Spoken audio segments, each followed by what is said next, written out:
अस्सलाम वालेकुम सामीन कराम, अल अब्बास टीवी में खुश आमदीद।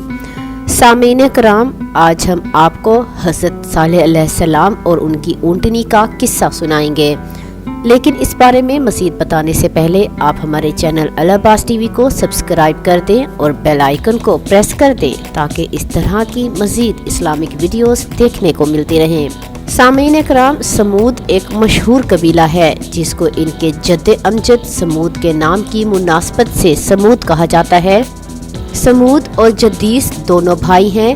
ये आसिर बिन अरम बिन साम बिन नूह अलैहिस्सलाम के बेटे थे।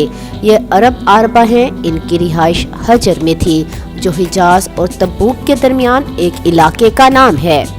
इनका एक सिलसिला नसब यूं है: साले बिन उबैद बिन नासे बिन उबैद बिन हावर बिन समूद बिन आसर बिन अरम बिन नूह अलैहिस्सलाम। आपने इनको एक अल्लाह की इबादत की तरफ बुलाया जो कि वहदहू ला शरीक है, और अपनी कौम से कहा कि बुतों और दीगर झूठे खुदाओं की इबादत छोड़ दो और अल्लाह ताला के साथ किसी को शरीक ना बनाओ।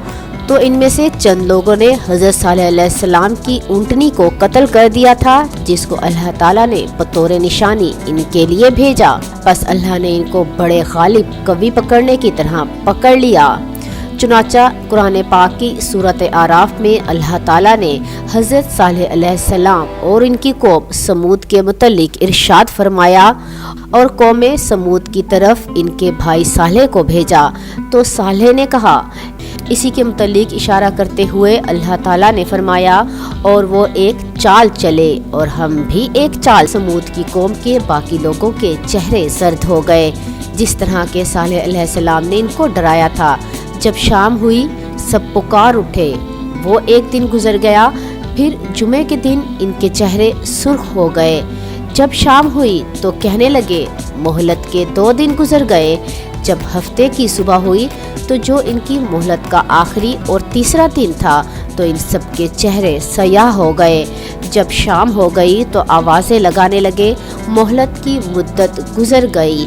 फिर इतवार का दिन आया तो वो सारे खुशबू लगाकर तैयार हो गए और इंतज़ार में बैठ गए कि कौन सा अजाब इन पर आता है। इनको पता ही नहीं था कि अजाब किस तरह वाक़या होगा और वो किस तरफ से आएगा और इनको लपेट में ले लेगा। जब सूरज निकला और चमकने लगा तो आसमान से एक चीख आई और इनके नीचे से ज़लज़ला आया, तो इनकी रूहें निकलने लगी, जानें तड़प तड़प कर ख़त्म होने लगी और इनकी हरकत ठंडी पड़ गई और आवाज़ें बंद हो गईं और हकीकत मालूम हो गई, और वो अपने घरों में औंधे मुंह गिरे पड़े थे। महज इनकी लाशें थीं, इनमें कोई हिस्सो हरकत ना थी। मुफस्सिरीन ने कहा है कि इनमें से सिर्फ एक लड़की बची थी जो पाँव से मासूर थी। इस काफरा को हज़रत सालेह अलैहिस्सलाम से सख्त दुश्मनी थी। जब इसने अजाब देखा तो खुदा की कुदरत की इसकी टांगें दुरुस्त हो गई और वो बहुत तेज़ी से दौड़ी और एक अरब कबीले के पास आकर रुकी और मुकम्मल सूरत हाल की खबर दी और अजाब का कौम पर नाजिल होने का तज़किरा किया। फिर इसने पानी मांगा, पानी पीते ही वो भी हलाक हो गई। सामीन इकराम, आपको हमारी आज की वीडियो कैसी लगी कमेंट बॉक्स में ज़रूर बताएं और इसे लाइक और शेयर कर दें।